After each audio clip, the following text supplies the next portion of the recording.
In the coming week, the airwaves, well, they'll be swamped with the words impeachment inquiry. The center of this new impeachment inquiry. We call it an impeachment inquiry. Before launching an impeachment inquiry, House Speaker Nancy Pelosi announces an impeachment inquiry. The government whistleblower who set off the impeachment inquiry. We really only have one topic to discuss. Here's a live look at where the high-stakes hearing with the acting director of national intelligence. What is in that whistleblower's complaint? It is in the Constitution.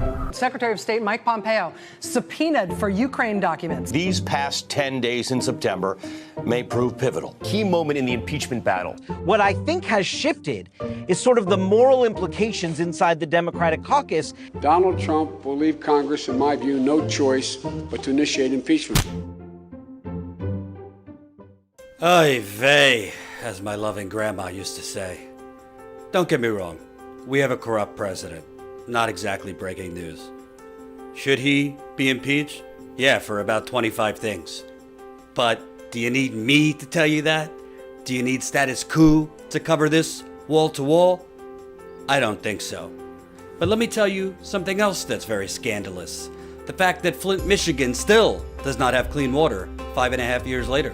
The fact that Newark, New Jersey, Pittsburgh, Milwaukee, Cleveland, parts of Florida, parts of California, parts of Massachusetts, Detroit. So the residents have had to bear this burden of the city screwing up, the state screwing up. So this issue about water is a growing crisis in the Midwest, if you ask me. And many other cities in America also have water problems. Another scandal. Black men continued to be executed by the police in the United Corporations of America. So it's many inconsistencies that's in the situation. So we know, that it's plain out murder. I understand or have some understanding of police culture, that they like to protect their own. For years and decades, it's been an open season for black men. After they dragged him for several feet, they put him back on the ground face down. Another scandal. State parties all over the country, Democratic state parties, are screwing local progressive candidates, just like the DNC screwed Bernie Sanders in 2016. Another scandal. Fracking and these crude oil, natural gas, totally unnecessary, totally toxic pipelines are being built at a record rapid pace, and there are fighters on the ground getting no media coverage. Since when is profit more important than water? When is profit more important than people? So, if you want 24/7 Trump, 24/7 impeachment, 24/7 Ukraine, 24/7 Russia, whatever other scandal of the day, not your guy.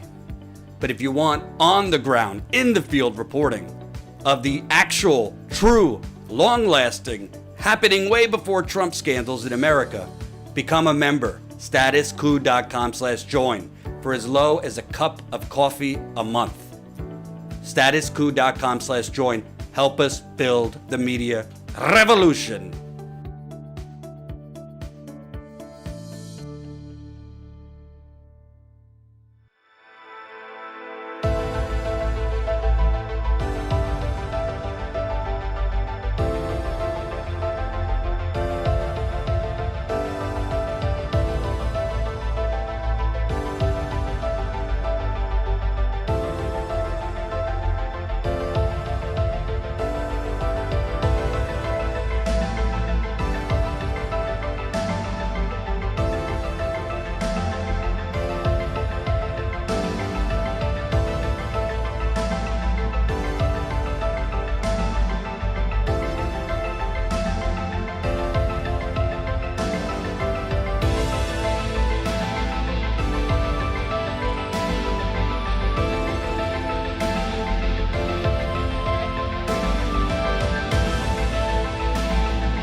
we go out in the field. We've been all over this country in the last 2 years.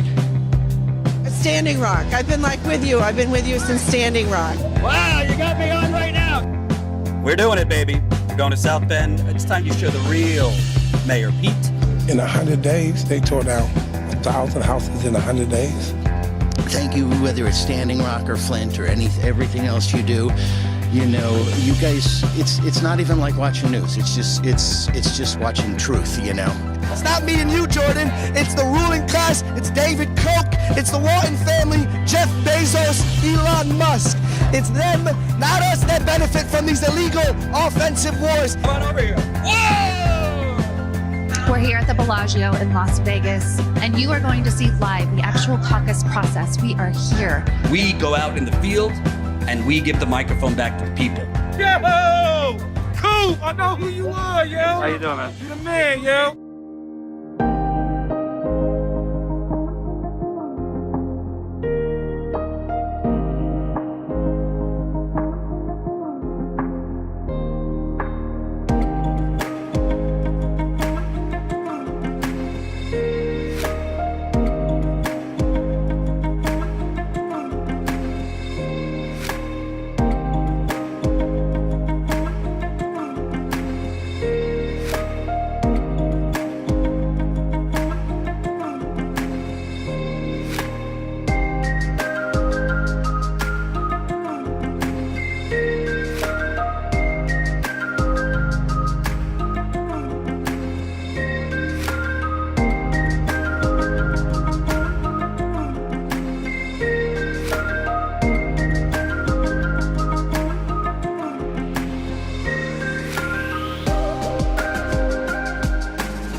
Unmarked pills, okay. Ooh, essential oils, purification. Oh, peppermint, la la la. Love it. I am worried about Jordan, testing positive. He doesn't have any breathing difficulties right now, but he definitely has a cough that's been really bad and that's been hurting his chest.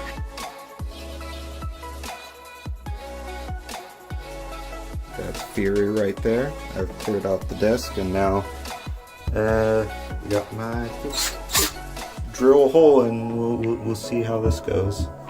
Hopefully well. I know a general idea of what I want, essentially, so I'll try and get all this down to about a minute, get the main points, especially I got 2 videos at least for Flint. The bottom line is, it's Sunday morning.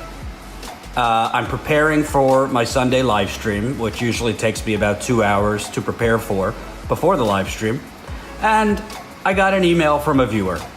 Hey guys, Jen Dice here with a behind the scenes video. First of all, thank you so much for being a member. It's because of you guys that Jamal and I are able to be here. We can't thank you enough. It means just the world to us.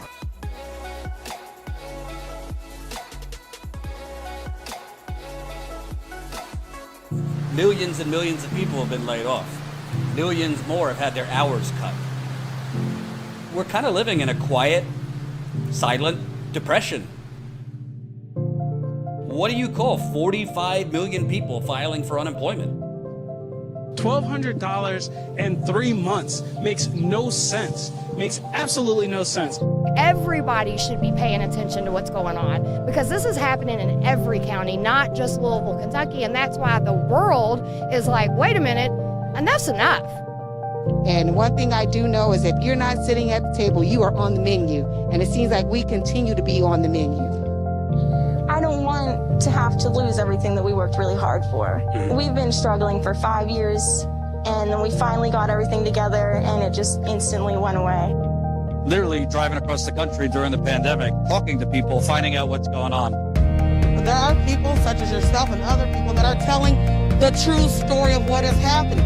All of these black people have been assassinated by police in this city, and none of them have been brought to justice.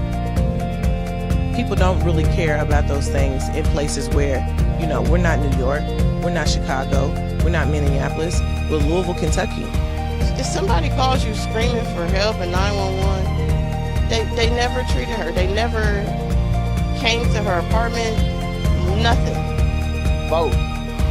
Vote. And do what's right in your heart because change comes from within. So as long as your heart is pure and you're doing what's right, that's what matters.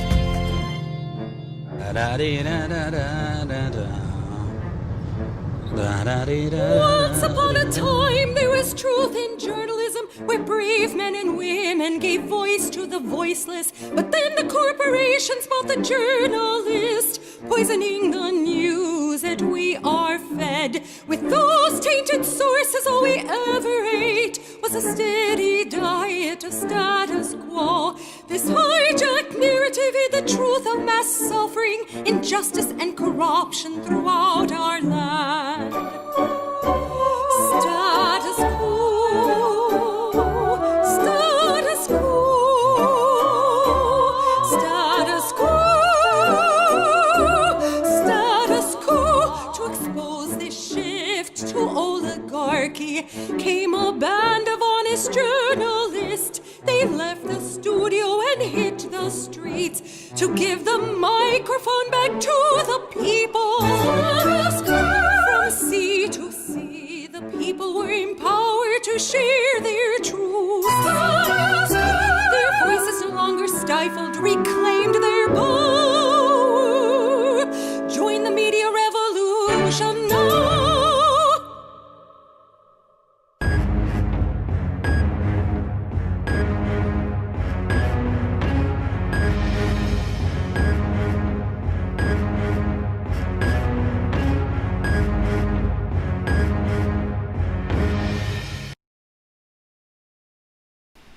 Hey there, Jordan Sheridan live on Friday. September 11th, 2020. 19-year anniversary of the tragic and horrible 9/11 attacks here on America. So we'll be talking about that extensively today. Other things to talk about. Let me know if my audio is okay, because I know the last time I was live, there was some audio issues, but hopefully it's a little better now. Now, I see that YouTube is doing its typical suppression on us. So hopefully we could get the audience up. 109 people watching. Remember to smash that like button. More people that press the like button, the more people that will see this live stream. So keep it coming. Smash that like button and share this live stream. Before we get to anything, I think it's good sometimes. You know, I think part of the reason, that people gravitate to independent journalism, typically whether it's in the field journalism or commentary, is because it's authentic. You know, you're not really seeing polished theater. You know, you're seeing real journalists or commentators, their real personality, and you kind of feel like what you see is what you get. So I wanted to tell you that I don't know what it is. I don't know if it's just the cumulative effect of 5 to 6 years straight of travel and reporting on very, very depressing stories, very, very tragic stories, very, very corrupt stories, very, very unjust stories. But I kind of hit a wall, I would say, over the weekend or early this week, where not just physically being exhausted, but mentally being a little exhausted. Just from all of it. I mean, I was on the campaign trail for the Young Turks, and I never really stopped. You know, I kept going. Obviously, I was let go from the Young Turks, and even though I kind of went dark for a few months, it certainly wasn't a stress-free few months when I wasn't reporting. And since then, Jen and I both have really been working 7 days a week. And even, frankly, on the few days I've taken off, I always manage to have to do something for work. It's been very rare that I've been able to just unplug. I mean, literally unplug, meaning not receive 25 text messages a day from various people, not receive 25 messages a day from various people wanting me to cover X, Y, and Z, or begging me to cover something. And I kind of, I guess on Labor Day when I went out to cover the Assange rally, you know, I was just tired. I've just been tired, physically and mentally. You know, could also be a little depression. I do suffer from depression. I recently went down on my antidepressant, which, thumbs up, is helping me go number 2, so that's positive. But at the end of the day, I think I've realized that as important as status quo is, and as important as covering these stories is, I'm only human, right? And I have to pace myself. And I can't go 24/7. I can't cover everything. Although we, status quo, cover so many things that other people don't, part of covering all those things that other people don't is being willing to do the 14-hour drive to Milwaukee, there and back, to cover the convention, is being willing to do the road trips. We've done 2 in the last 2 months, reporting, is being willing to go to Flint as many times as we have. I just was in Flint 16 times. And all of these things kind of, again, you know, I'm not talking about this for pity. All of these things cumulatively really could wear you down. So for the last few days, as much as I can, and some of it has been hard because I'm getting married soon, I'm moving soon, so there's a lot of different things in my personal life I'm having to deal with. You know, for those of you that have moved or gotten married, there's a lot of tasks involved with both of those things. But for the last 3 days, I've literally tried to not look at my phone as much as I can. I've literally been watching Netflix most of the day. El Chapo, this series. For some reason, I love these Mexican drug cartel shows. I can't get enough of them. Not that I'm in a Mexican drug cartel. But I've really been trying to just unplug as best as possible and tune politics out and other things. Frankly, I need more time because I've just been going 5 or 6 years and with extensive travel and not a lot of time to focus on me and exercise or just watching TV shows or doing things for me. So, you know, I've been going live on Sundays now for 2 years, and most of Saturday, a lot of Saturday is planning my live stream for Sunday. Because, you know, I can't just go live for 4 hours and wing it. So I've realized that although the only way to grow status quo is working those 7 days a week, and working harder than everyone else, the truth is there will be no status quo if I burn out or Jen burns out. So I am definitely going to, you know, try and put more of an emphasis on,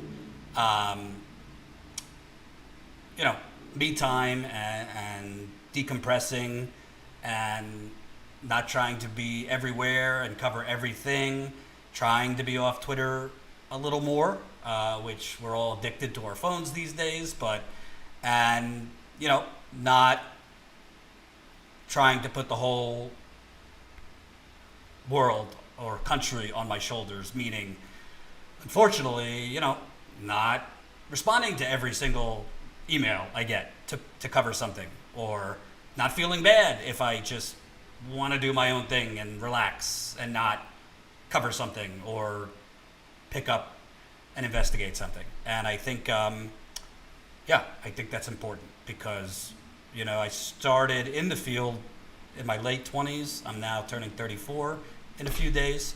And you can get burnt out. You really can.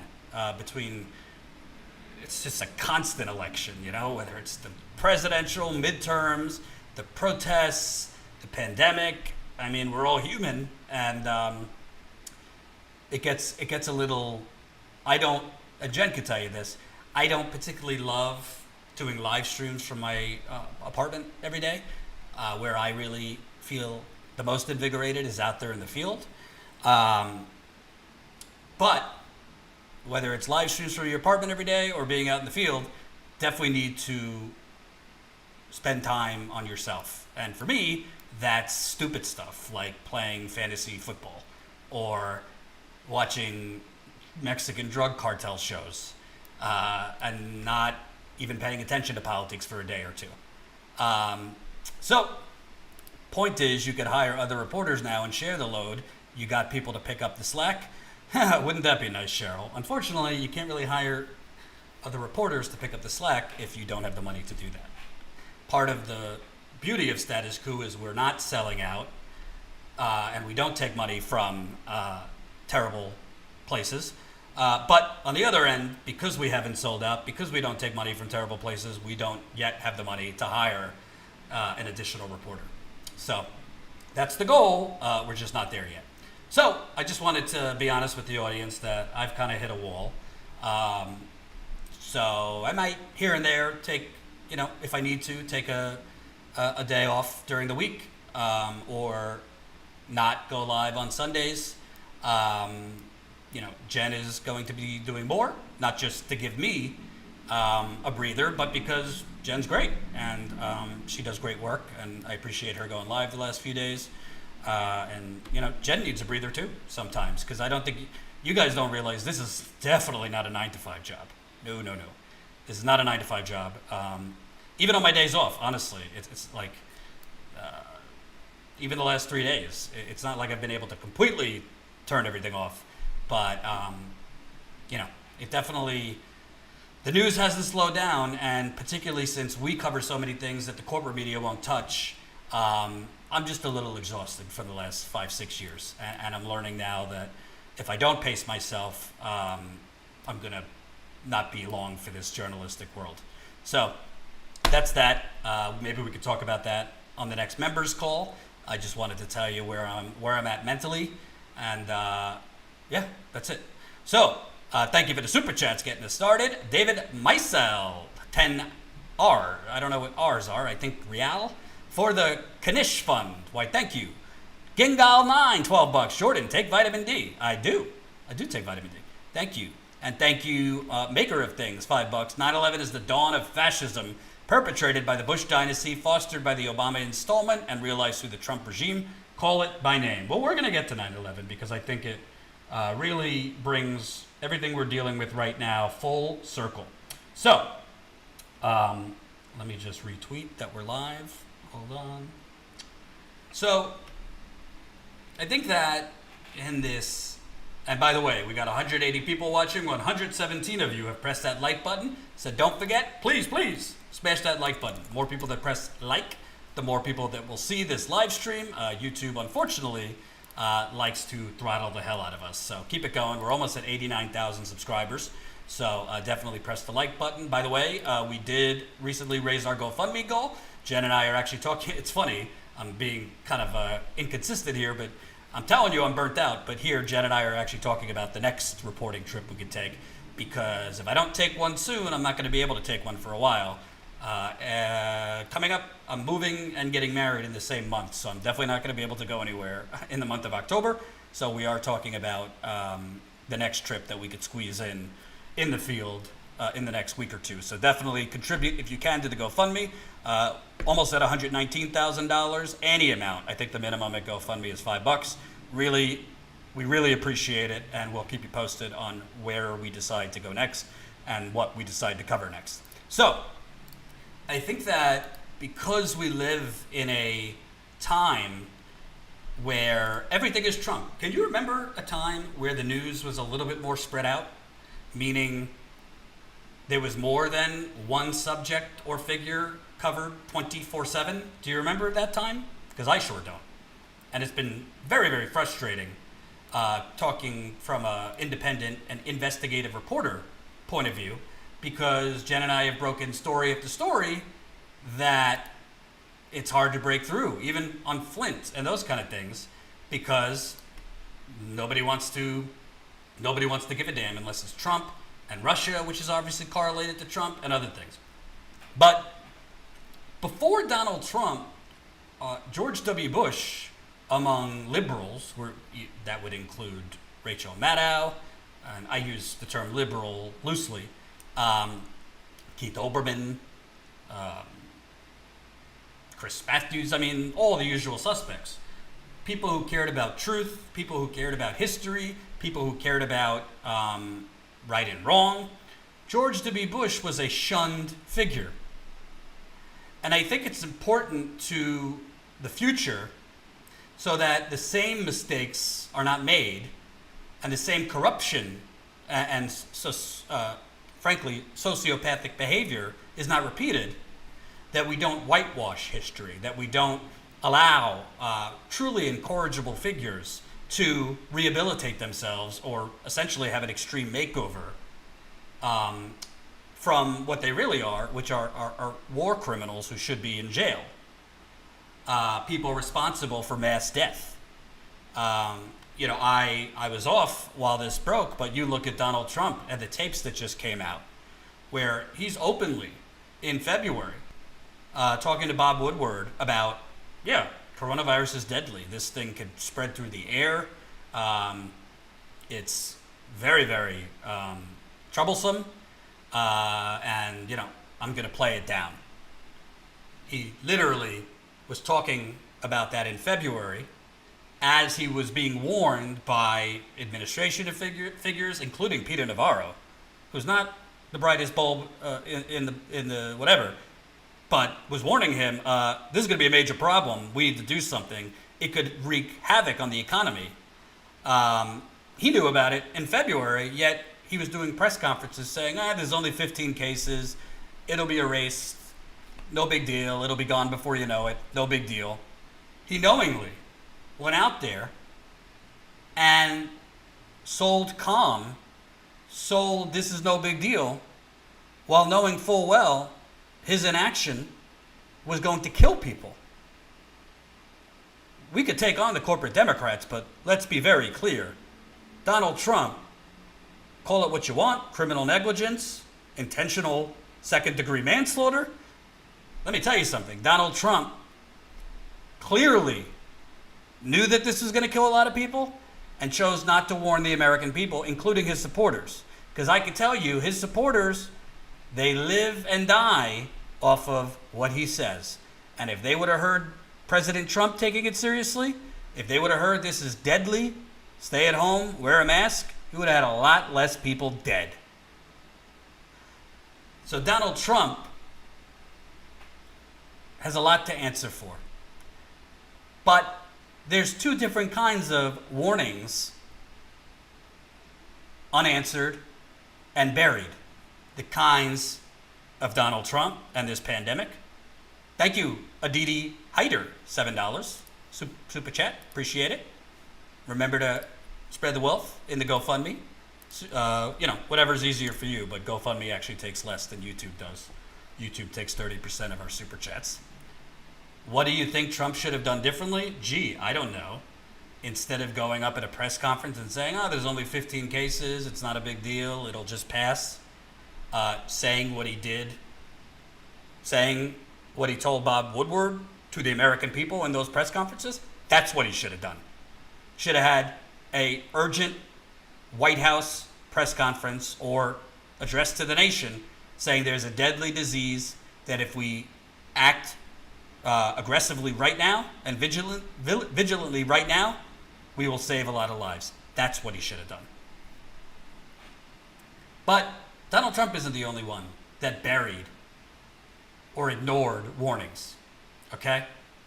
And George W. Bush and pretty much many of the people around him have been rehabilitated, remarketed by the entire neoliberal revolving door, from MSNBC to CNN to MSNBC propping up Bush advisors like Nicole Wallace, to the Bill Kristols and the David Frums getting, free reign on MSNBC, to Jennifer Rubin now being a darling of the resistance,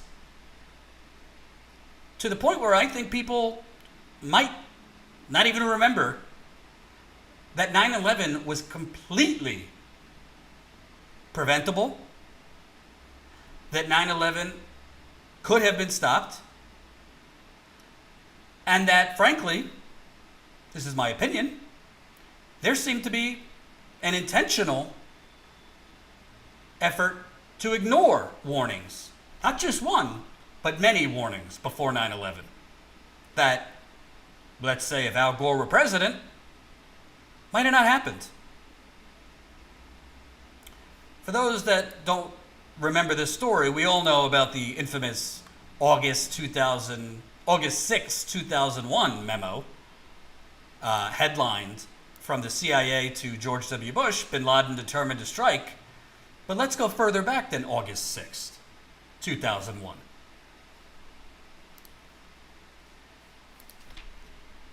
By May of 2001,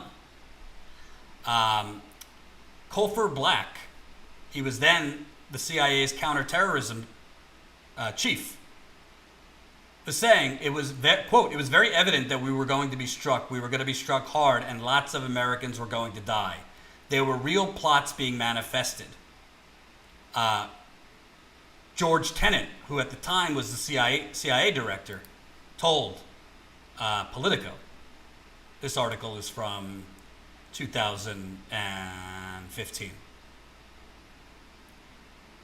Fast forward to the morning of July 10th, when the CIA's Al-Qaeda unit chief, Richard Blee, burst into Black's office, and Black was the head of counterintelligence for the CIA. And he says, quote, "Chief, this is it. The roof's fallen in. The information that we had compiled was absolutely compelling. It was multiple sourced, and it was sort of the last straw." Black and his deputy rushed to the director Tenet's office. All agreed an urgent meeting at the White House was needed. Tenet picked up the phone to Bush's national security advisor, Condoleezza Rice. He said to Condi, "I have to come see you." It was one of the rare times in my 7 years as director where I said, "I have to come see you. We're coming right now. We have to get there." This is in July of 2001. Tenet recalls the White House meeting with Rice and her team. President Bush was on a trip to Boston. Richard Blee started by saying, quote, there will be significant terrorist attacks against the U.S. in the coming weeks or months. The attacks will be spectacular. There may be multiple. Al-Qaeda's intention is the destruction of the U.S. Condoleezza Rice responded, "What do you think we need to do?" Black responded by slamming his fist on the table and saying, quote, "We need to go on a wartime footing now." "What happened?" Politico asked Cofer Black. "Yeah, what did happen?" he replies. "To me, it remains incomprehensible still. I mean, how is it that you could warn senior people so many times and nothing actually happened?" It's kind of like the Twilight Zone. Remarkably, in her memoir, Condi Rice writes of the July 10th warnings, "My recollection of the meeting is not very crisp because we were discussing the threat every day. Having raised threat levels for U.S. personnel overseas," she adds, "I thought we were doing what needed to be done." When I asked whether she had any further response to the comment that Tennant, Black, and others made, Condi's chief of staff said she stands by the account in her memoir. Inexplicably, although Tennant brought up this meeting in his closed-door testimony before the 9/11 Commission, it was never mentioned in the committee's final report. And there was one more chilling warning to come. At the end of July, Tennant and his deputies gathered in the director's conference room at CIA headquarters. "We were just thinking about all this and trying to figure out how this attack might occur," he recalls. "And I'll never forget this until the day I die. Rich Blee, who was the head of the Al-Qaeda unit, looked at everybody and said, 'They're coming here.' And the silence that followed was deafening. You could feel the oxygen come out of the room. 'They're coming here.'" So this is July 2001, 2 months before the 9/11 attacks. Thank you, Levon Huey, for the super chat. The CIA director goes directly to President Bush's national security advisor, screams, "The British are coming," basically. Just, instead of the British, the terrorists are coming.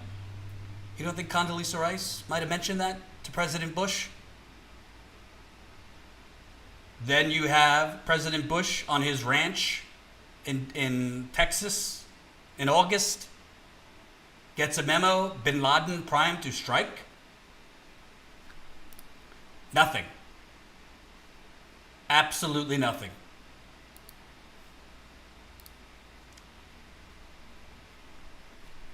U.S. after, this is the memo right here. It's very specific.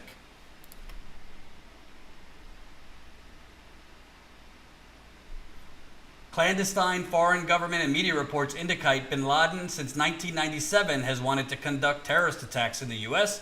Bin Laden implied in U.S. television interviews in 97 and 98 that his followers would follow the example of World Trade Center bomber Ramzi Youssef and bring the fight to America. And later it talks about him using missiles. Airplanes possibly as missiles. When you look at former George W. Bush Treasury Secretary Paul O'Neill, dead now, he revealed the Bush administration began planning to use U.S. troops to invade Iraq within days after the former Texas governor entered the White House 3 years ago. This was written in 2004.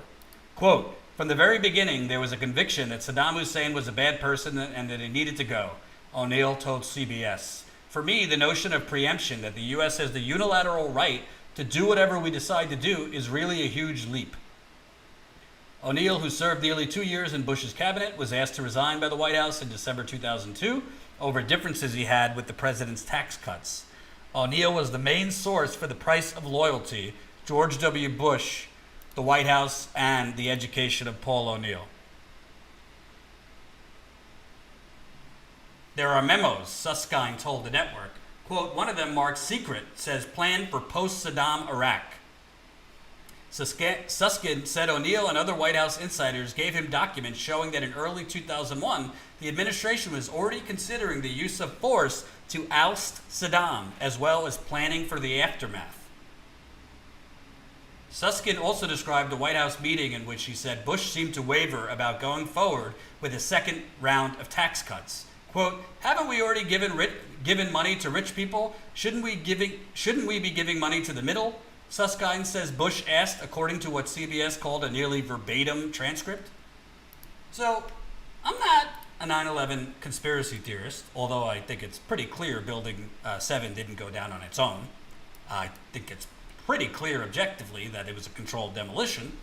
But putting that aside, it seems to me that George W. Bush, if you want to give him the full benefit of the doubt, was a cowboy who did not understand Al-Qaeda, did not understand terrorist threats, and frankly was an empty vessel with Dick Cheney running the show. Or George W. Bush, based on the people he surrounded himself, many of whom were returns and retreads from Papa Bush's days in the White House. George W. Bush didn't want to make it a priority. Maybe he didn't know exactly the day, exactly how Al-Qaeda was going to do it, exactly how they would attack America, but it certainly didn't seem that he took the multiple warnings seriously, or the people around him seriously, to make it a priority to shore up ports, to shore up airports, to shore up transportation systems. Can you imagine if Bernie Sanders were president or a progressive was in power and a massive terrorist attack happened and warnings were completely ignored? Do you think 16 years later, Joe Biden would be handing out awards to that person?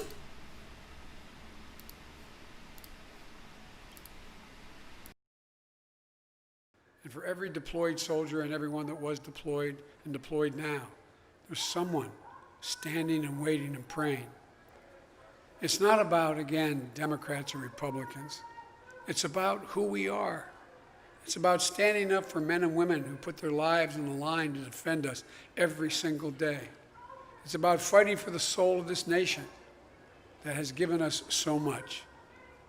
So thank you both, President Bush and Mrs. Bush, for your ongoing commitment to honor and support the brave men and women who serve in the United States military, who is, without fear of contradiction, the finest fighting force in the history of the world.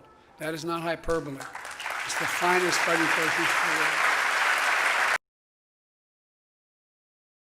That was Biden handing George W. Bush, a Liberty Award. I'm not making this up.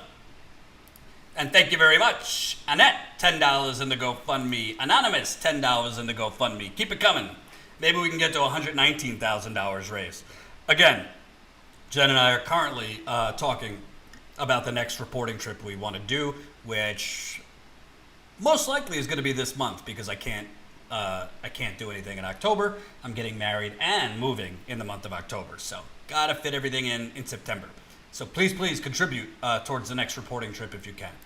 But what's amazing is this whole idea, this story that came out of Trump calling the troops suckers, of Trump saying, why do these people do this?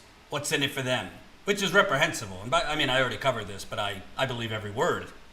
I believe every word of that story, anonymous sources or not. I believe that Trump said those things, which are vile. But like that story, there is the vile racism of Trump and the soft, more civilized racism of Democrats and Biden. Like that, there is the vile disrespect towards the troops and veterans of Donald Trump. And then there's the more subtle day-to-day disregard for our troops and veterans that people like George W. Bush and now the Democrats who have totally rehabilitated someone that in a just society with a real journalistic media, with real journalists, with a real media system whose only focus is the truth, whose only focus is accountability, whose only focus is justice, would relegate George W. Bush either to a jail cell or hiding and doing his paintings in a political witness protection program. George W. Bush Oh, we have seen it in the recent Trump era. Oh, the MSNBC figure saying, you know, I hate to say this, but I miss the days of George W. Bush. Keith Olbermann, who I first came into politics idolizing. I used to never miss Countdown with Keith Olbermann. His 15-minute monologues on George W. Bush were must-see. Matt, remember him going on The View saying, you know, I apologize to President Bush. This is much worse. George W. Bush ignored multiple warnings that a terrorist group was about to attack the United States. He ignored warnings how they were going to do it, using airplanes as weapons.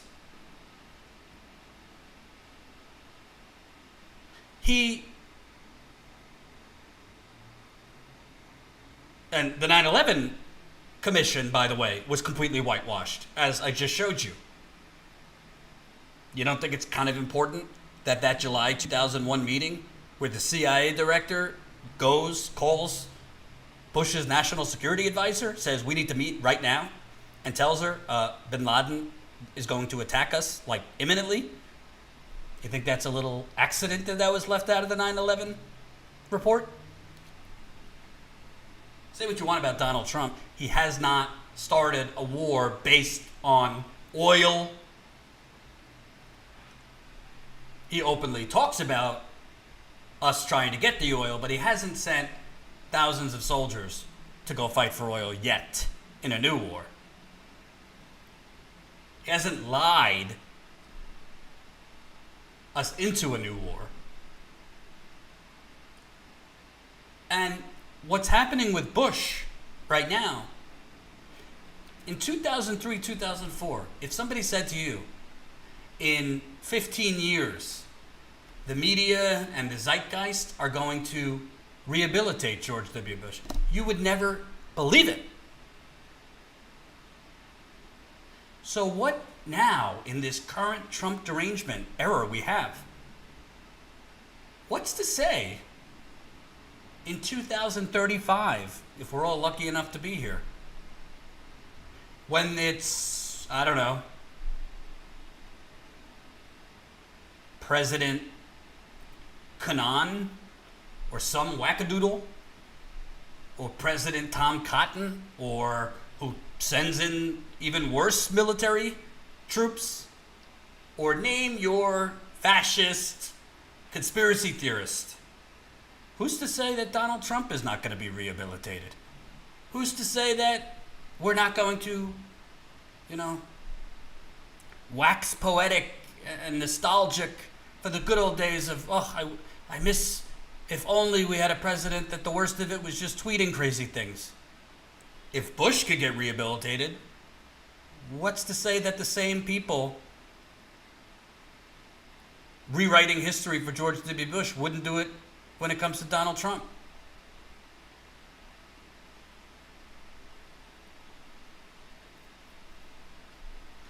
On 9/11, we should not just remember those that we lost.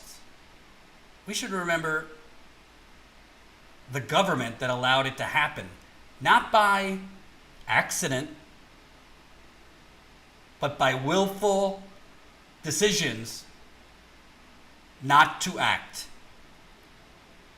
We could get into a whole discussion on what created Osama bin Laden, what creates terrorism. We're not innocent, folks. Doesn't justify terrorism.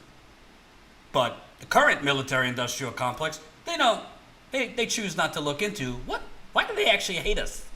Because, we're just big dick Americans and America's great, right? They hate us for our freedom. No, they hate you because you've invaded their countries, raped and pillaged their women, murdered their brothers, sisters, sons, daughters, stolen their land, stolen their natural resources. Two wrongs don't make a right. There's no justification for terrorism. But I gotta say, the more in this era of Trump that I see really intelligent people, these are not dummies. Rachel Maddow's not a dummy. Nicole Wallace, not a dummy. Keith Olbermann's not stupid. New York Times writers. I mean, you see Paul Krugman today tweeting out, you know, the country was relatively calm after 9/11. The Bush administration, you know, they didn't do so bad. You know, except for rounding up close to 1,000 Muslims, keeping them without legal cause, detaining them in some cases for months.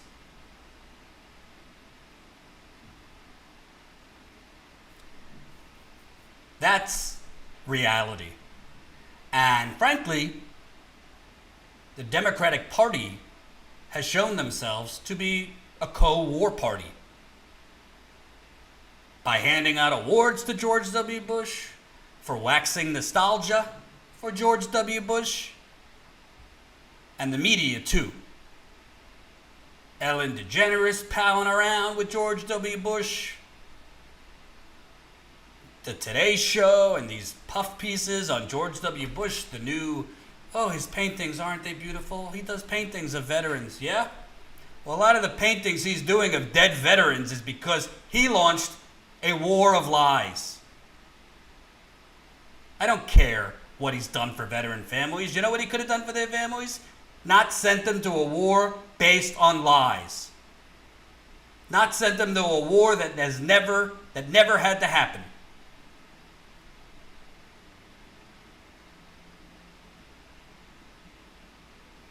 And because our media in this country is broken, because corporations have hijacked the media, true villains of history have now been able to be recharacterized as just people we have some political differences with.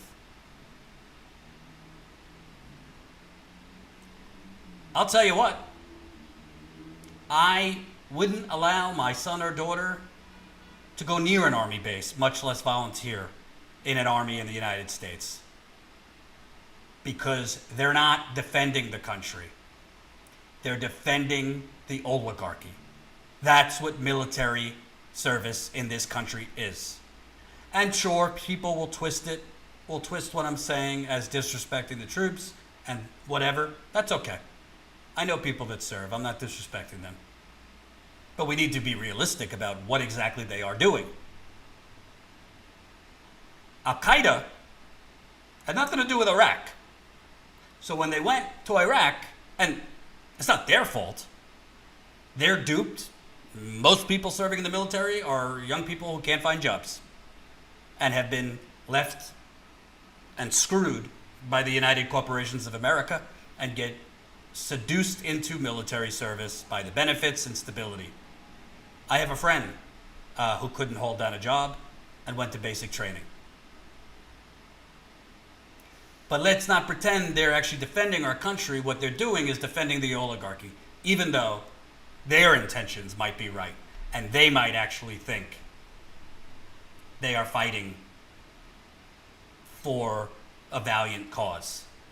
I don't blame them. I blame the corrupt government officials that continue to send them to wars based on lies. And, yes, based on profit. Thank you, Gina, $10 in the GoFundMe. Appreciate it. Keep it coming. And you know, example 200,000? Biden just said on military spending. I've met with a number of my advisors, and some have suggested in certain areas the military budget is going to have to be increased. Kenneth Vogel from the New York Times notes, some of Biden's top national security advisors have been paid to consult for major defense contractors. Remember when Biden on the debate stage turned around to Bernie when he was preaching for Medicare for all, free college, and said, this is the United States. This isn't Switzerland. This isn't Denmark. We can't afford that. But we need to increase the military budget that was just increased to $740 billion. This is immoral. And let's not sugarcoat it. Biden's not talking about increasing the military budget for defense or anything else. He's talking about increasing it for the military-industrial complex, for Wall Street, who makes a lot of money off of war, and for the economy, because for the last, frankly, century and a half, a huge, huge part of the American economy is based on war. Go to parts of Virginia, whose economy is based on us being perpetually at war. And keep pressing that like button. 282 people watching, 223 have pressed that like button. Smash that like button.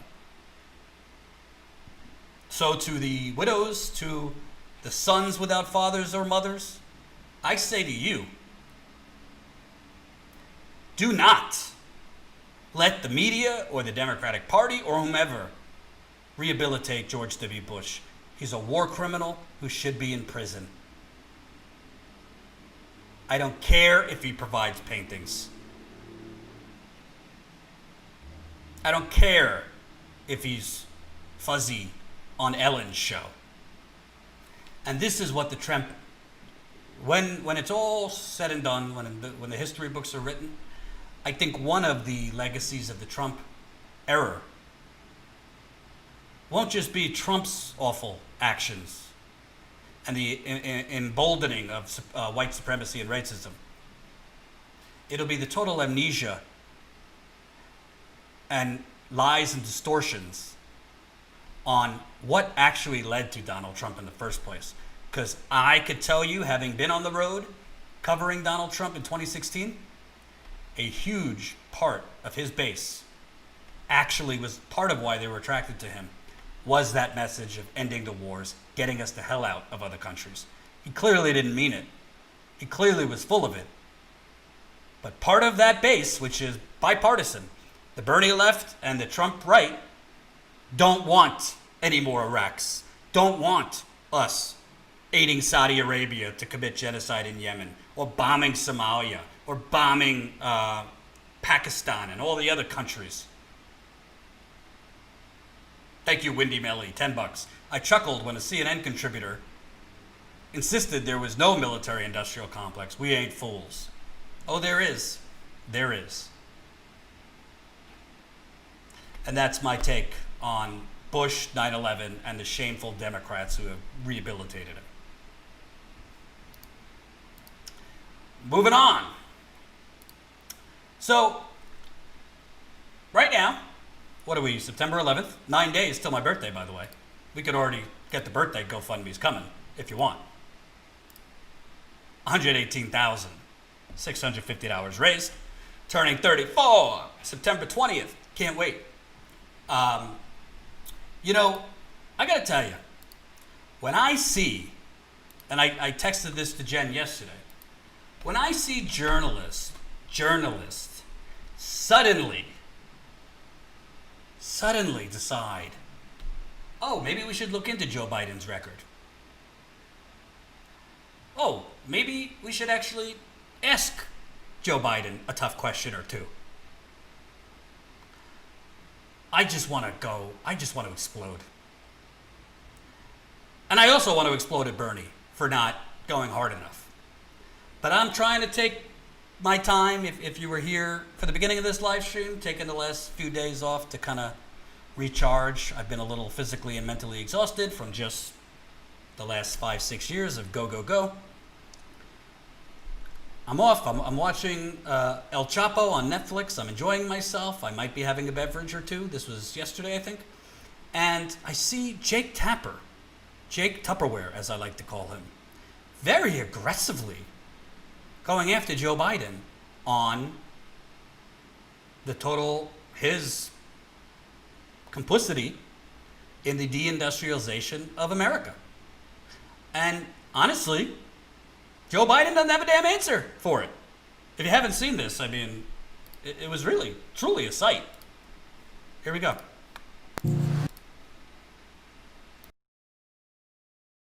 And when Barack Obama Something else he did is he renegotiated NAFTA. He did. He renegotiated NAFTA. Now, when you ran for president and when Barack Obama ran for president, you both said you would renegotiate NAFTA. You didn't. He did. Nancy Pelosi said that the USMCA, which President Trump signed into law, is a, quote, victory for America's workers. Does he deserve credit for that? No, I think, remember, he wasn't the one that pushed that particular one that passed. The House amended the bill, so he couldn't. He signed it. By the way, it's a big deal, though. Here's what they amended. He was giving pharma a way out, giving them a gigantic break, just like he's doing now with pharma. They're building plants overseas and getting tax breaks for it. That's what it was about with him, and they said, no, we're not going to do that. We're not going to. He renegotiated NAFTA, and you didn't. Is the point? I mean, because we had a Republican Congress that wouldn't go along with us renegotiating it. But doesn't he deserve some credit for that? It's better. The USMCA is better than NAFTA. It is better than NAFTA, but look what.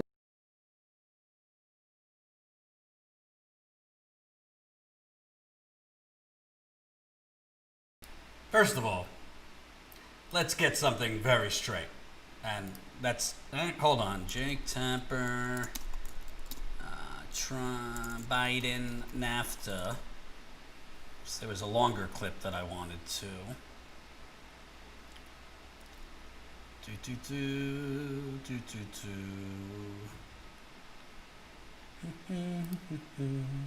History. Here we go. One second. So you asked, and what did he do after he got elected? And you brought up the tax bill. Made everything worse. I guess my only point is, I'm a blue-collar guy sitting in Macomb County, Michigan, if I were that person. Yep. And I'm sitting here listening to your pitch. And I'm thinking, I like what he has to say, but he's part of the establishment that's been selling my jobs down the river. He supported NAFTA. He supported most favored nation status for China. And Trump did negotiate NAFTA, and Obama and Biden didn't. Well, I'll tell you what we did do. We inherited the greatest recession short of a depression. The president put me in charge of that to do something about it. In the process of that, I was the one who was given responsibility to make sure General Motors and Chrysler didn't go bankrupt. And so we made sure they didn't. Brought 80,000 jobs here to Michigan and to the automobile industry. 80,000 good paying jobs came back. He's lost 50,000 of those jobs since he's been president. The fact of the matter is NAFTA was not the deal that was sold. When Bush said we were going to have enforcement mechanism in NAFTA, they didn't do it. That's why after it passed, and he did not insist on that, I was against NAFTA, and we tried to begin to change it because it didn't keep the deal that was made. There was not the enforcement mechanism were abandoned. Oh, I don't even know where to start with this. I truly don't even know where to start. First of all, although I appreciate Jake Tapper attempting to do some form of journalism, let's be clear, the new NAFTA that Trump has negotiated is terrible. It's the same NAFTA with a few provisions. It does absolutely nothing to penalize corporations for offshoring jobs. It does absolutely nothing for environmental regulations. I don't even think the phrase climate change was mentioned. That's why Bernie Sanders voted against it. So this idea that like the new NAFTA is better than the old NAFTA, they're both terrible. Trump, like everything else he promised, it's empty mirrors. PJ, $5 in the super chat. Bush is a painter. So is Adolf Hitler. The Dems would sing David Duke's praises if he were critical of Trump. I can't say that's not true. Jinnigal9, $10. Jordan, wish I could donate enough, relieve you of your depression and give you a second win. Are Bush's lousy paintings going to take away soldiers' PTSD? No. And unfortunately, when I was at Standing Rock, I remember this day, I'll never forget it. There was a huge, huge blizzard. For those that were at Standing Rock, you might remember what I'm talking about. And that blizzard happened around the same time that a lot of veterans came to Standing Rock to stand with the water protectors, because somebody had to protect the water protectors from the oil police. And I remember during that blizzard, I mean, it must have been like minus 10 degrees. People were getting hypothermia. It was really, really terrible. There was still veterans in the main Osheti-Sakowin camp. And they were in a tent during this blizzard. And I went to interview them. And the PTSD, these were Iraq veterans, Afghanistan veterans, the PTSD was so present and being triggered by similar conditions, really. A blizzard, a very tense situation, a lot of violence with the oil goons shooting at protesters, those kind of things. So unfortunately, I don't think George W. Bush's paintings will ever relieve the PTSD. But besides the fact that Jake Tapper has it twisted and should stop repeating the lie that, Trump's new NAFTA is so great, I think so many things when I look at this clip. The first thing I think is how beatable Joe Biden was if Bernie Sanders would have done what needed to be done. I am not like some others who are going to call Bernie a sellout and a coward. I don't think that's right. But look at how much he crumbles under just a little bit of journalistic pressure. All of what Biden was saying was completely bullshit. I mean, remember he said, it's like John Kerry, I was against the war before remember when John Kerry, I was before the war, before I was against it, or something like that? Biden said, well, after NAFTA passed, I was against it. Well, NAFTA passed in 1993. Let's look at Joe Biden in 2007 on NAFTA. Problem is, I voted for NAFTA. It doesn't agree with me. See, my problem is I voted for NAFTA. NAFTA in my state created more jobs than it lost jobs coming out of my state. And you can argue that on balance, it probably created more American jobs than it lost. It goes to your point about there was dislocation. Some jobs got lost, some jobs got created. But again, NAFTA wasn't the problem.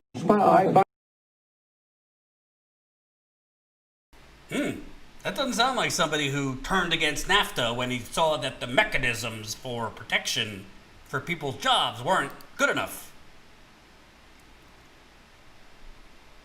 And what I think needs to be stressed here, this is not just about what actually happened, which is, it's not just jobs, it's whole communities destroyed. I've seen them. I remember I took a disappearing middle class tour in 2016, or I don't remember, 16 or 17. I went through Ohio, Pennsylvania, Wisconsin. I mean, some of these communities look like episodes of The Walking Dead.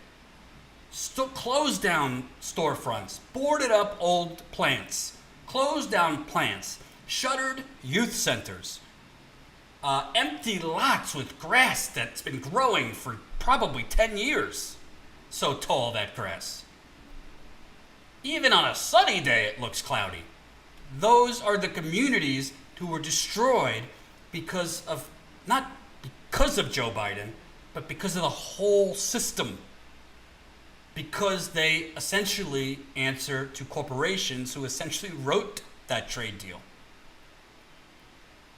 So you hear Biden on, these terms like on balance, there were more jobs created than there were lost. First of all, that's not true. But even putting that aside for a second, they're so detached, and Biden has so successfully, with the aid of the corporate media, been able to create this caricature that he's like a man of the working class, and a union guy, and a middle class guy. Hear him in that clip. He doesn't see, or even, they talk about his empathy. There's no empathy for the people that lost not only their jobs, but their identities. For so many people working on the line at GM or name your plant was part of who they were. He didn't give a damn. He actually said In Delaware, it created more jobs than it lost. He promised that a factory in Delaware wasn't going to go under. It did go under. And you could say, well, Jordan, that's terrible and all, but we have a fascist in the White House and we got to get rid of him. It's not just about getting rid of Trump. It's about we're going in a cyclical cycle, empowering and elevating and giving power to the same exact people that have made this country into the United Corporations of America. We're empowering and enabling the same exact people who don't actually have empathy for what matters. They might have empathy for somebody who's lost a loved one. They don't have empathy for people who have lost their community, who have lost their way to earn a living, to provide for their family. They don't have empathy for them because they're the ones that have caused it. It didn't have to be this way, and it doesn't have to be this way now.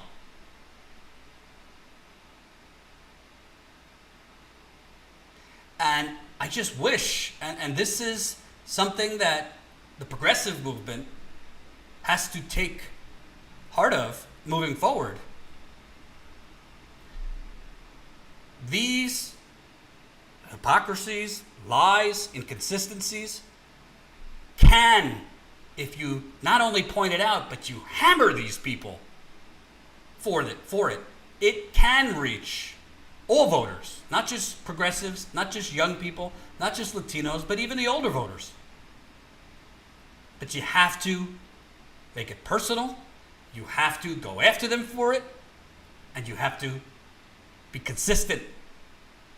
Bernie did not do even what Jake Tapper just did there. I think it says a lot that the corporate media would not touch any of this during the primary when Bernie Sanders was a threat to win the nomination.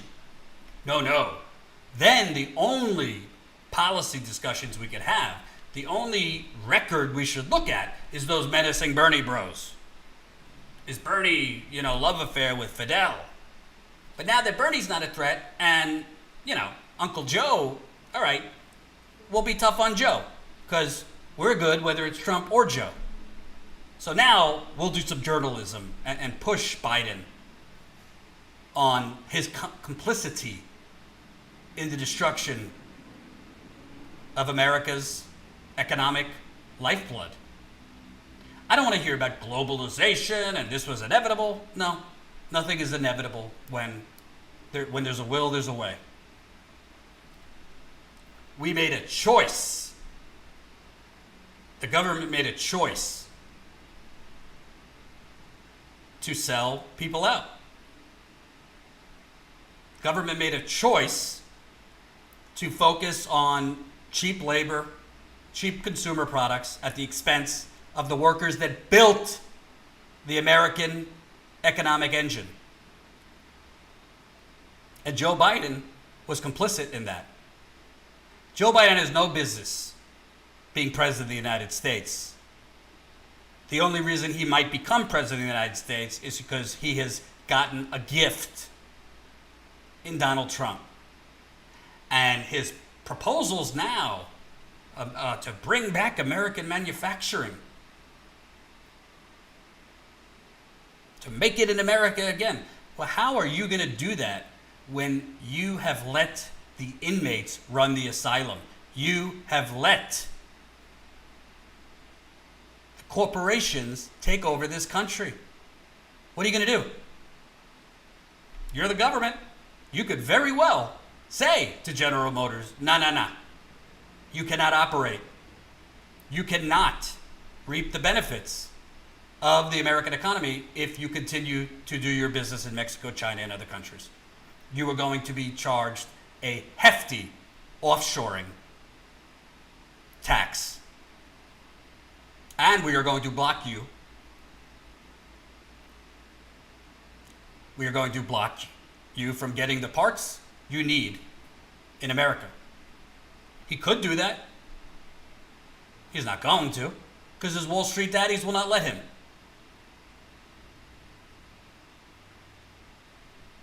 This is the hijacking of American democracy. It's not just Trump. It's these sleazeball, neoliberal, vultures like Joe Biden, who the media has allowed and has helped paint a picture of being, a friend of the working man. And so many workers are duped by this because they don't have the time to know who sold them out. They don't have the time to do the homework. I wish Bernie would have hammered him. Bernie could have said, you want to talk about electable? You want to talk about the safe candidate? Running Hillary Clinton 2.0 with worse blind spots, with worse vulnerabilities, is not electable or safe. It's actually risking another 4 years of Trump. He never said it. And by the way, look how Biden struggled and melted during not even that challenging of questioning from Jake Tapper. His answer, when Tapper repeatedly pushed back, credit to Tapper in this case, was to pivot and say, well, you know what I did do? And pivot to his talking point about his role during the Obama administration. He has no answer for it. If that's his response during an interview with Jake Tapper, say what you want about Trump. Trump's going to go after him on September 29th, the first debate. Judging by his RNC speech, which was a streaming consciousness of batshit crazy and white supremacy, he did have a good part or two hitting Biden on exactly this, NAFTA, offshoring, and this. And it does play in Pennsylvania, in Michigan, in Wisconsin, in Ohio, in Minnesota.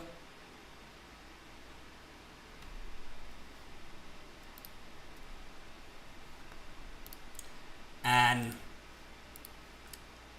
you should know, on top of all this, Washington Post reports the Democratic nominee and his aides are now compounding confusion while Biden publicly calls out Wall Street excesses and promises to rein them in. Biden staffers are privately reassuring industry leaders that he won't focus on the issue in office. As one investment banker described Biden's campaign calls to financiers, they basically said, listen, this is just an exercise to keep the Elizabeth Warren people happy and don't read too much into it. Referring to talk of being tougher on Wall Street. Listen, we could walk and chew gum at the same time. We could call Donald Trump a fascist and say, gotta get rid of him. But let's not pretend that, because Joe Biden knows how to talk to people who are suffering, because Joe Biden wears a mask, because Joe Biden has lost some things in his life. He's the man for the moment. No, Joe Biden is part of the corrupt system. If we had a progressive candidate, love Bernie Sanders, but if he had a little bit more Nina Turner in him, we might be having a far, far different discussion right now. And that's the truth. Thank you, Margie, $30 in the GoFundMe. $118,680. Keep it coming in the GoFundMe. Like I said at the beginning, Jen and I are discussing the next reporting road trip. Got to do it quick because month of October I will be busy, as I told you. Getting married. Jordan! Who's that? Somebody said, hey, Anat. Hey! So, end of the week, 6 o'clock Eastern time. Let's do a little end of show free-for-all. I will not be live Sunday. I'm doing a little old school softball game with my high school friends, so wish me luck. Hopefully my back or hamstring doesn't pop. I'm an old man now. 9 days till my birthday, so feel free to let the early birthday GoFundMe donations come rolling in. Let me take some questions, comments, concerns. Must be a shotgun wedding. No! Is that a marriage GoFundMe? No, none of this money is going towards the wedding or me personally. It's the company. If we do have a registry, Jordan! I could make that available. No! I put a s'mores maker on there.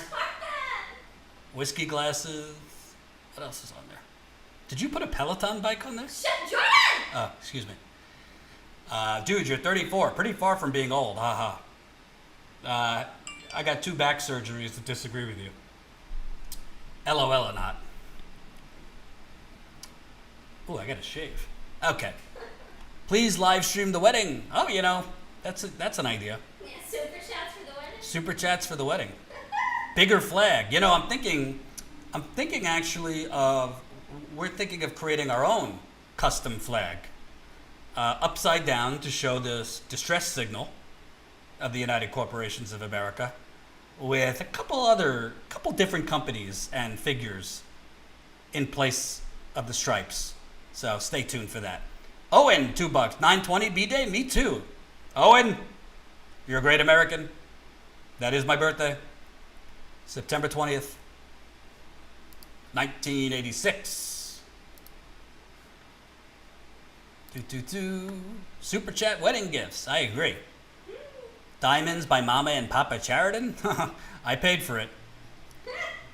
Quite a lot, actually. Jordan! America runs on Duncan. I do love Duncan. I get it every day. Too much.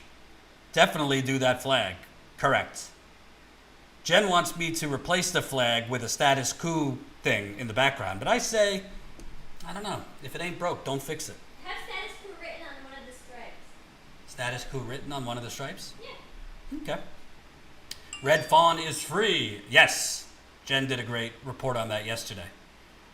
Finally, a little bit of justice. She should have never been in jail in the first place, referring to the Standing Rock water protector. The flag's been up there for months. People are complaining about it now. By the way, can I just say, I was on Graham Elwood the other day, and a pesky person in the super chat was giving me shit because I have the audacity, the temerity to try and grow our membership. Speaking of, first time I've mentioned it today, we're at 1,731 members. So if you haven't signed up yet and you can afford it, sign up as a member, statusquo.com/join for $5 a month. That's how we grow for the long-term membership. And I just, I gotta be honest with you. I know you're supposed to be nice to the viewers and take it all in stride. I could take constructive criticism, but who are these people that complain about corporate media and how terrible it is, but then complain when you're making true, genuine efforts to build an alternative? Do you think I have a money tree in my backyard that I could just go to and afford everything? You think money trees are how I live, or we pay Jen or Colin, or pay for travel, or pay for advertising, or pay for equipment? I will promote and ask for members as much as I damn well please. And if you don't like it, go watch corporate media or independent outlets that pretend to be independent while having backroom meetings with neoliberals. That's how they get their money. I digress. Appreciate Graham having us on. Would love to go on some other shows too to spread the coup for other independent outlets that would have Jen or I on. It really is a pet peeve of mine, though. I really, really can't stand. You want to criticize me on opinions or reporting? That's fine. But I don't understand the people that they get triggered because I push people to sign up as a member, or this person because during interviews I stopped the interview at one point to announce new member. Guess what? There's a psychological thing that when you provide some urgency, when you maybe stop an interview for a second just to announce when we have a new member, guess what? It psychologically says to other people, hey, people are joining in. People are signing up. And it gets them to want to sign up. That's why I do it. It ain't easy having an independent outlet without money from banks, fossil fuel companies, pharmaceutical companies, real estate sleazeballs, Silicon Valley, defense contractors, or the usual suspects funding the Democrats or Republicans. That's why we push it, promote it, and if people don't like that, I don't know what to tell you. David Meisel, 10 real. Third world financial support for the coup. Appreciate it. Writer 100. No, it makes you look desperate. Well, Writer, I don't know what to tell you. If you like our in the field reporting, if you want to see more journalism, not in a studio pontificating about the same shit everyone else is talking about, but actually going out there, giving a microphone to the people, yes, I am desperate to do that. That's what we do. And we're not taking money from bad sources to do it. So if that comes off desperate to you, then I don't know what to tell you.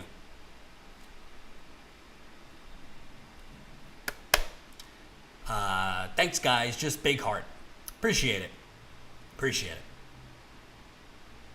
And you know, I will say, while I've been out for the last few days, I got to tell you something. As vile as Donald Trump is, you really, at some point, gotta really agree this man is Teflon. In a span of 3 days or whatever, a week, a story came out that he basically called World War I veterans and military people suckers and losers. Then there was a tape with him basically openly, before it hit national news, acknowledging that this is a deadly pandemic and people are going to die. All of this in a week. And it's basically done. People have moved on from it. He just... It's basically because CNN and these other places gave him 24/7 free coverage for 2 years before he was elected. It's allowed him to basically rewire the brains of media, of consumers, to just take all the scandal, corruption, and douchebaggery in stride. It would destroy, any one of these things would destroy any other political candidate. Donald Trump, it almost seems like it galvanizes him. It galvanizes his supporters. It's really unbelievable. Status quo deserves support from everyone who respects truth and reporting. Why, I appreciate that, Carne Verde.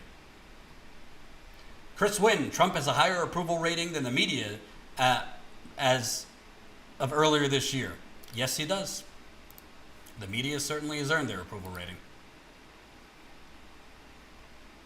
It's almost like the power elites want fascism, Jeffrey says. Reese Mack, do you believe Trump when he says he did it to not cause a panic? Absolutely not.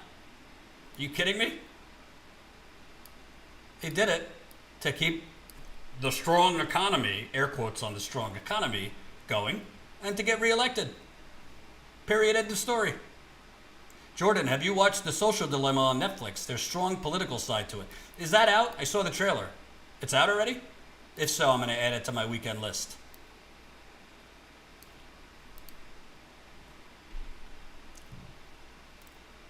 Gina Gal, my brain refuses to be rewired.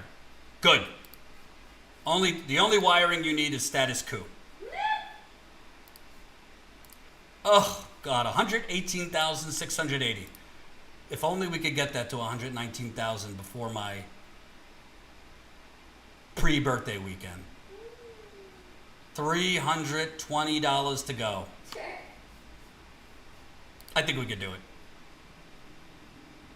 Chris, the community was out in force in Graham's live chat the other night. I did see that. It brought joy to my eyes to see such support in the community. And Graham's doing good work. If I give a $2 super chat, will you ask for donations and new members to piss off the trolls?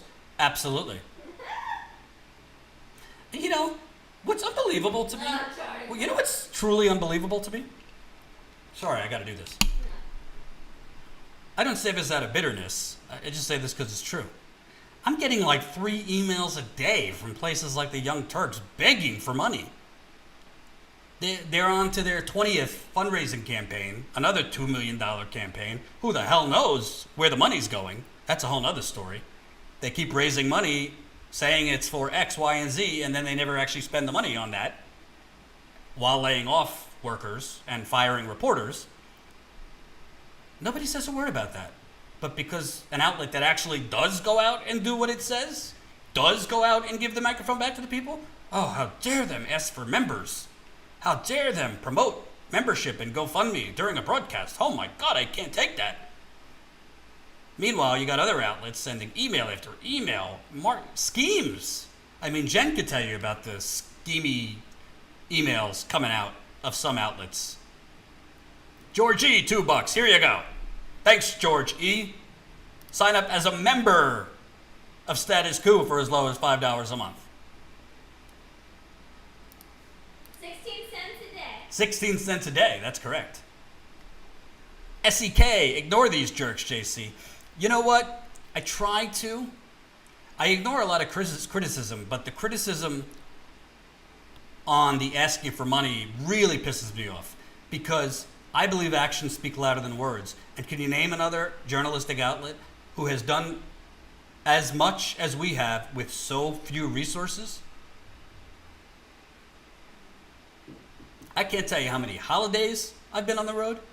I can't tell you, I mean, I could have been on Labor Day at the beach. I was in Washington Square Park with 10 rally goers screaming about Julian Assange. I can't tell you how many stories I've covered out there when I could have been with family or my fiance or my nephew. I basically missed my nephew's first year and a half.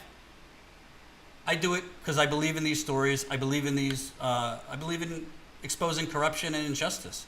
And it just really pisses me off when people in one breath bitch about how terrible the corporate media is, but on the other complain about an outlet that's doing it the right way. So, be gone. Chris, SC is the only channel I super chat when I can, even though I'm unemployed. Oh, thank you, Chris. Don't super chat too much. I don't want you to screw yourself unemployed. Andy P, seriously, are there any other groups doing in-the-field journalism and daily streams? I'm actually curious. There's some that claim to be, but their form of journalism is not what I say. Munted Gronk, Jordan is a billionaire. Yes, you caught me. You caught me. A billionaire drinking his poopy juice. Surrounded by fans with no air conditioning. Surrounded by fans with no central air conditioning in my apartment. I am a billionaire. Will I not get a mic for the live stream someday? Husband and wife team? No, I don't want to open that Pandora's box. Anat should have her own show, but Anat's pretty establishment on some things. She's totally down with Russiagate. She believes in this hysteria. I don't know about that. It's true. Some of us are in the field and you're you know poisoning. things that you don't You're know. poisoning Jen's mind. So now Jen is buying this Russia propaganda. No. Jen is her own person. Oh, stop. No. You'll come around eventually. No, I'm not coming around. Okay. You buy into the Red Scare. I don't. Yeah, you know what you're talking about. I do know what I'm talking about. Yeah, the people you follow. Jordan, are are you Russian and shells. Jordan, are you know and the where future money's wife? coming from. Jordan, are you and the future wife staying in New York City with your move? Comrade Rick, I am not at liberty to disclose where we're going to be living. That's orders from the boss. I cannot disclose where I'm moving to. Seriously, I'm not allowed. It's not Russia. I'm not moving to Russia. You would be welcomed with open arms in Russia. Please. Yes, Sandra but- says, get a room. Dave, Jordan is not being exactly truthful about what? Listen, do I think Russia tries to screw with the United States? Yeah. So what? We've screwed with every other country on earth. I'm not saying we don't. That's Like, not the point. The Red Scare and the McCarthyism is meant to keep the masses numb from what's going on right here, which is a class struggle, which is a total demolition of the American middle class. You know, I'm reading about right now, actually, the, what was it called? Yeah, The Colorado mining strike. The Ludlow Massacre. The Ludlow Massacre of 1914. Oh, I just read about Where miners, aided by Mother Jones, who would be rolling in her grave if she saw what Mother Jones' website has become. And the miners, the National Guard came in and shot women and children to try and break the strike in Colorado of coal miners. That's America.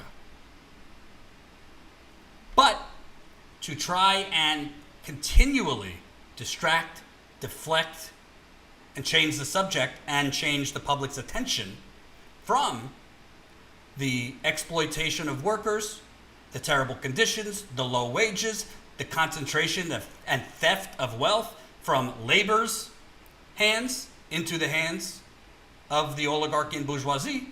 They've launched wars, and they've launched propaganda wars against Russia and other countries. Remember, Russia fought with us in World War II. A lot more Russians died in World War II than U.S. soldiers.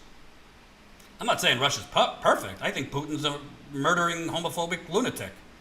I'm not down with Putin, but I'm also not down with distorting and deflecting and redirecting the public's attention to the great Russian boogeyman and blaming them for what's obviously the decline of neoliberalism. We're already seeing it. Kamala Harris just did an interview preemptively blaming Russia for a Joe Biden loss.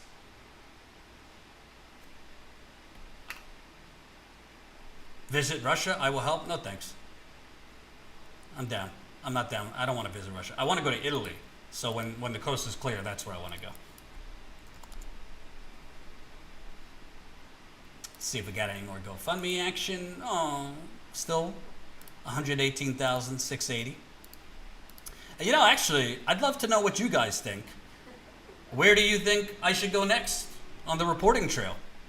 I probably need to do it this month because October's a busy month with the marriage, with moving. I'm not your birthday.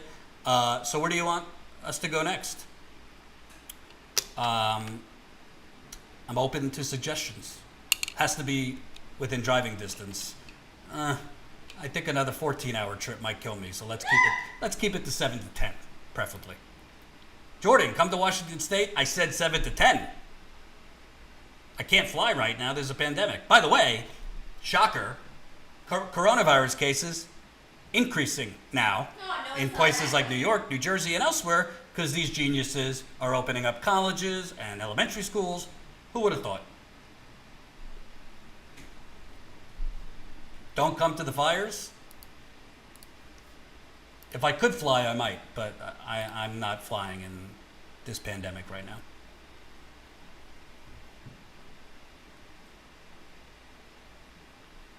Fix the USA before you start worrying about what other countries are doing.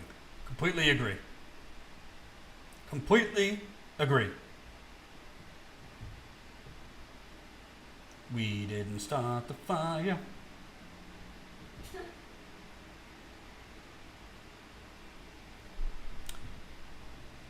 Don't, Jordan, it's dangerous.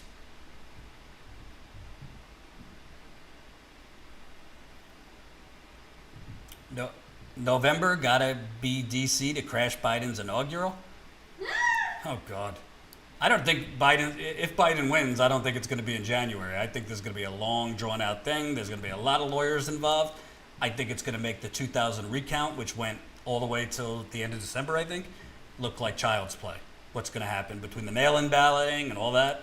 Forget it.